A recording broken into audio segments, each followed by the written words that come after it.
Well, all three of those things can easily be tied back to not getting enough sleep. Like most of our kids our age, I'm sure most of us here are up late at night on our phones or maybe even playing video games, causing us not to get as much sleep as we need. Not getting enough sleep can have a huge impact on how we perform in school, at our job, and our overall mood of the day. Today, I hope to convince all of you to start getting off your phones at least 2 hours before you go to sleep each night in order to get better rest. And in order to understand how to get better rest, I'll discuss the importance of getting off screens 2 hours before bed, how screens can prevent us from falling asleep, and activities we can do before going to bed instead of being on our phones.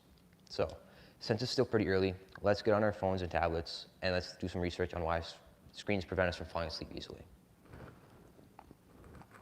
Some people argue against getting off screens before going to bed because they either like watching TV while going to sleep for background noise, or they like to work on their work or school assignments before bed.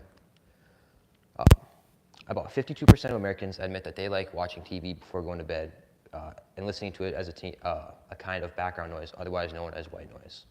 This is further proven in a pros and cons Healthline article written by Stephanie Sokrakic and reviewed by Dr. Deborah Weatherspoon, PhD. Quote, many people use the hum of TV as a kind of white noise to help them sleep, and white noise has been shown to be an effective sleep aid.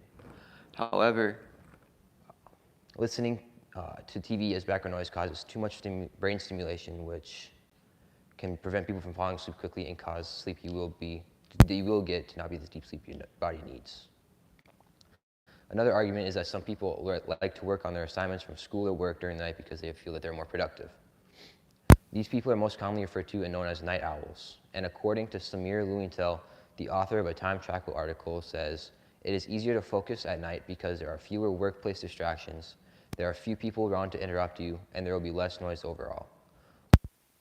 Distractions at night. Staying up into the late hours of the night in order to complete work will most likely result in being more tired the next day, because staying up later and having to wake up at the same time will cause less sleep. So before it gets too late, let's do some more research on how and why screens prevent us from getting a good amount of sleep.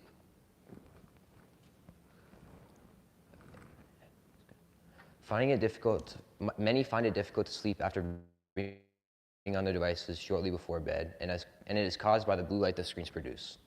When you're on any electronic device, it causes your brain to stay active and makes falling asleep very difficult.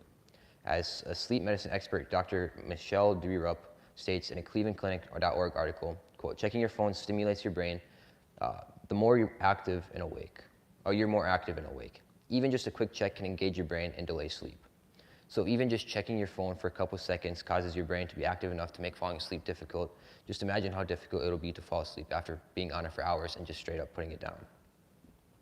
Also, the blue light electronics give off makes falling asleep difficult, and an article by SuitorHealth.org further backs this up by saying 2 or more hours of screen time in the evening can seriously disrupt a person's melatonin surge. And as many of us know, melatonin is an essential hormone that is released at night to let your body know that it is getting late and it's time to go to bed. And when that's disrupted, it can lead to not getting the right amount of sleep your body needs. So now that it's getting late, let's get off our phones or laptops and do some other activities instead as we wind down. So what can we do? Well,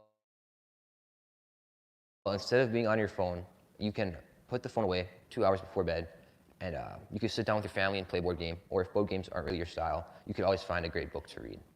Playing board games with your family or friends is a great alternative to electronics when trying to wind down for the night. As stated in an article by Christy Edwards on ashvillanc.gov, quote, playing board games can help lower stress and increase feelings of calmness.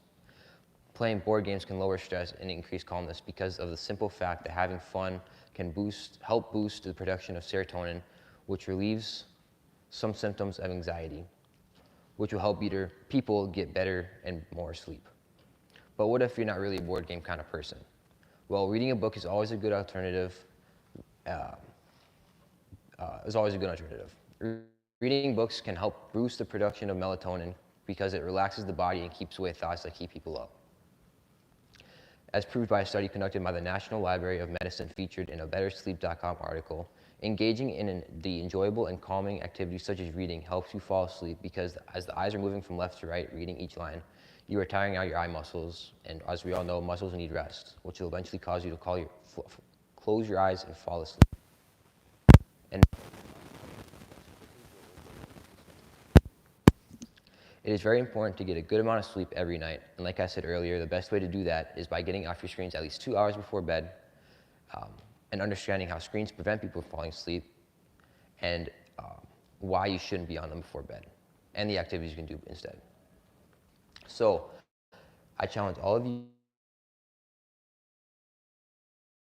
a couple hours on any type of device and compare how you feel in the morning and throughout the day, and whether or not you feel better rested and perform your normal routine.